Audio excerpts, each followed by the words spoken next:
Nós temos que chegar lá, né? Quem quer chegar lá? Deus diz que dá, então eu quero. Sabe, gente, antes mesmo de eu começar, eu quero afirmar que essa palavra de Deus para nós hoje é para sacudir, é para remexer, é para acabar com o fracasso de uma vez. Você concorda comigo? Amém? Eu também estou nessa. Eu sei que todos vocês que estão aqui, mas todos vocês que estão aí me vendo na TV, já passaram por muitos lugares, já ouviram muitos sermões, já alcançaram muitas promessas de Deus e mais, já tiveram muitas experiências com o nosso Deus. Essa é uma verdade, eu sei. Mas todos nós também sabemos, e principalmente você que é filho de Deus, você que é fiel, você que é dedicado, você que é obediente, todos nós sabemos também que em algumas áreas de nossas vidas, elas estão precisando de um toque a mais. Fatos que vão além da gente só ouvir, de participar de uma reunião, ou de saber coisas de Deus apenas. Por quê, pastor? Porque há certas coisas em nós que nós precisamos de uma resposta mais forte, mais eficaz, do que essas imposições que a sociedade e a parte financeira principalmente, muitas vezes, nos submete. Muito bem, se você concorda comigo, se você está ligado comigo nessa mesma frequência, algo aqui dentro desse assunto de hoje, que eu quero mostrar a todos vocês, e sabe, não importa se você vive bem ou não, se você está equilibrado na vida ou não, esta palavra é para todos, porque se você está bem, você vai ficar muito melhor. Se você não está bem, você vai ficar bem. Se você não tem nada, você vai ter muita coisa. Então esta palavra que eu disse que tem uma coisa dentro dela aqui, que eu quero comentar com vocês. Olha só, quem se converteu mesmo, sabe, em qualquer situação, que nós somos mais que vencedores. Independentemente se você está bem ou não, nós filhos de Deus, que confiamos em Deus, cremos em Deus, sabemos que somos mais que vencedores. E vou um pouquinho mais longe. Olha, eu não preciso nem ser convencido disso, simplesmente eu sei que sou, porque Deus falou isto. A única coisa que na maioria das vezes nos atrapalha é que no momento de sofrimento que passamos, ou no momento de dor que nós passamos, olha só, o que acontece? O que acontece? Estas horas difíceis de dor, todos passam, mas principalmente nós que somos fiéis a Deus, há certos casos, há certos momentos que a gente pensa que Deus não está escutando, e estas coisas confundem a gente um pouco, porque a gente gostaria de uma resposta mais pronta, clara, eficaz naquela hora do aperto. E olhe para cá, você sabia que não é errado a gente pensar assim? Eu penso que você é uma pessoa fiel, então se você é fiel, irmãos, você tem muitos sonhos com Deus, sonhos em formação, ainda mais sabendo que você é o mais que vencedor, e quando isso não acusa na situação que a gente está passando, a gente fica um pouquinho, né? A gente começa um pouquinho a ficar balançando na nossa fé. Então eu quero dizer a você, que a gente está desse jeito, ou se você está passando isso, isto é normal. Você é um ser humano, você ainda não está no céu. Deus compreende esses momentos de aperto que a gente tem, principalmente quando a gente não vê a resposta de imediato. Eu vou até um pouquinho mais longe. Não é muito errado você estar passando o que você está passando e pensando o que você está pensando. Agora, por que eu estou falando assim? Eu vou dar aqui a vocês alguns exemplos do que eu estou falando. Quer ver? Você já pensou se Deus não manda fogo do céu naquela tarde? Como é que ficaria Elias, que confiou?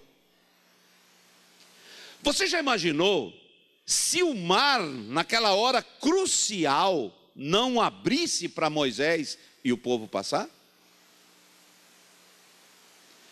Outro caso, como ficaria Pedro se Tabita não ressuscitasse naquele dia? Vocês estão entendendo do que eu estou falando? Eu falei de 3 pessoas de Deus, e eu estou incluindo aí você. Então não é errado você ter algumas indagações às vezes, porque as coisas não estão acontecendo do jeito que você está imaginando. Mas tem uma coisa, se esse é o seu caso, talvez esteja acontecendo isso com você, e você não está entendendo, eu quero dizer a você que é exatamente aí que esta colocação que fiz aparece claramente. Será que Deus não tem uma resposta mais forte? Porque eu sei que é nesse momento que o inimigo se aproveita e bate duro na gente. Não é? Quem concorda comigo?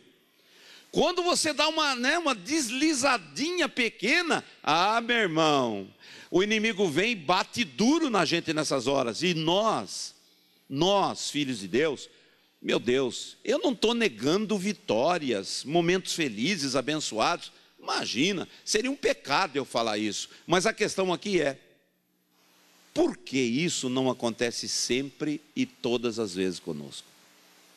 Nós temos bênçãos para contar, nós temos milagres para contar, mas por que isso não acontece sempre e todas as vezes conosco? Você pode me dizer por falta de visão até, mas pastor, eu tenho uma resposta, então diga. Lá, eu disse quem não tem visão, né? Então diz assim, chuva não cai todo dia, pastor Wilson. Eu sei, mas você já parou para pensar se o maná parasse de cair a semana toda? Eles morreriam de fome. Então o que eu quero dizer a você e a você de casa é o seguinte: você é filho de Deus? Você é uma filha de Deus fiel, dedicado? Então, meu irmão, o maná tem que cair todo dia. Quem concorda comigo aí, diga amém. Você também? Está aí. Então, meu Deus, eu tenho que pensar em tudo. Porque tem gente que parece que vai à igreja para perder a fé e não para exercitar a fé. Eu não vim aqui para me conformar com a situação que eu estou, que você está. Eu vim aqui para Deus mudar as nossas situações, e eu quero te ajudar.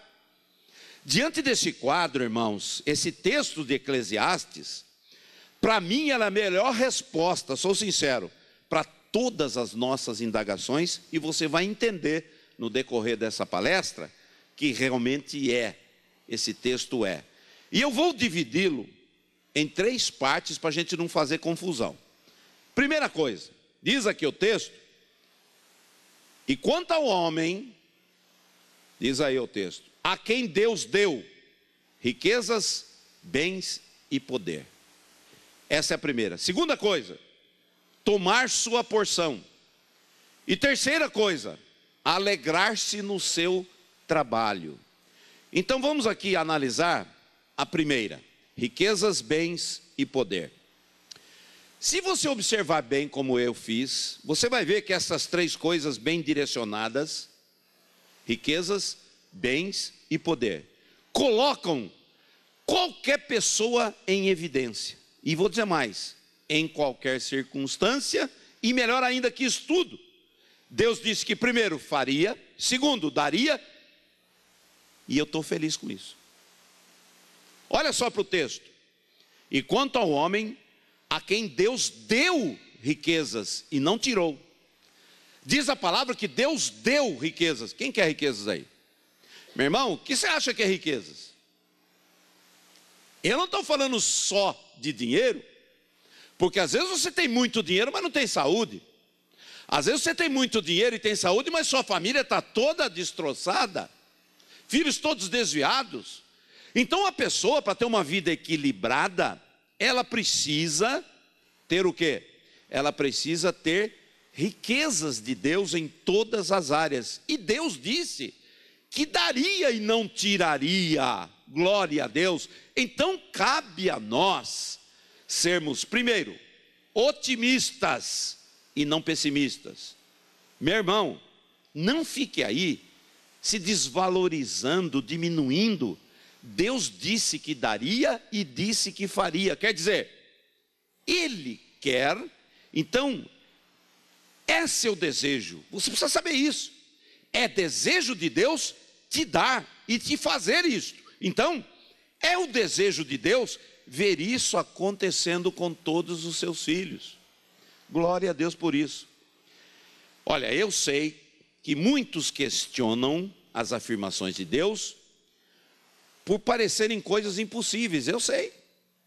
Eu sei que nesta altura da mensagem, você já está olhando para a sua vida íntima, particular. Está falando, não é possível Deus me dar um negócio desse. Eu sei que tem muita gente que está pensando isso. Porém, você que é filho de Deus, precisa saber que nós fazemos parte da família de Deus. E existem coisas preparadas para nós dentro deste querer familiar de Deus para nós, os seus filhos. Vocês entenderam? Deus, irmãos, tem filhos e não conhecidos. Eu nunca vi um pai que não ama seu filho. A naturalidade da vida é que um pai luta da vida pelos seus filhos. Deus não é diferente de um pai amoroso que quer o melhor para os seus filhos. Por isso que ele afirmou, e quanto ao homem, ao ser humano, a quem Deus deu riquezas e não tirou. Olha, eu vou exemplificar de novo o que eu estou falando. Querem ver? A Josué, Deus disse, cerque os muros para mim, pois Jericó chegou ao fim. Deus disse isso para Josué. Josué passou isso para o povo. Agora, olhe para mim. Eles creram nesta afirmação de Deus, que os muros cairiam. Mas quando eles chegaram perto dos muros, eles estavam lá firmes e fortes. E eu quero mostrar algo aqui embutido, que eu falei há pouco, que eu citei há pouco, porque eles acreditaram numa coisa que ainda não tinha acontecido. Vem cá. Eu não acabei de falar que Deus quer dar riquezas, bens e poder para você? Agora a pergunta que eu faço é a seguinte: você está acreditando ou duvidando? Ou questionando? Por isso que eu estou dando exemplos. Quando Deus chamou Josué e falou, manda o povo cercar os muros para mim, por Jericó chegou ao fim. Irmão, Deus tinha planos. Entenda, Deus tem planos para a sua família. Você não é família de Deus? Diga amém rápido então. Agora, tem uma coisa. Quando eles chegaram diante dos muros, eles estavam lá fortes e firmes. Então eu tirei como lição espiritual algo oculto dessa história. Duas coisas eu tirei. E sabe quais são? A primeira, aquela era a realidade deles quando chegaram diante dos muros. Deus mandou cercar porque os muros iriam cair, mas eles não tinham caído ainda. Deus disse que daria riqueza, mas ainda não deu. A questão é, você está acreditando ou duvidando? Está vendo? Quando eles chegaram diante dos muros, eles estavam lá firmes e fortes. Aquela era a realidade deles. Mas olha a segunda coisa. Mas não era a realidade neles, que se cercassem, os muros iriam cair.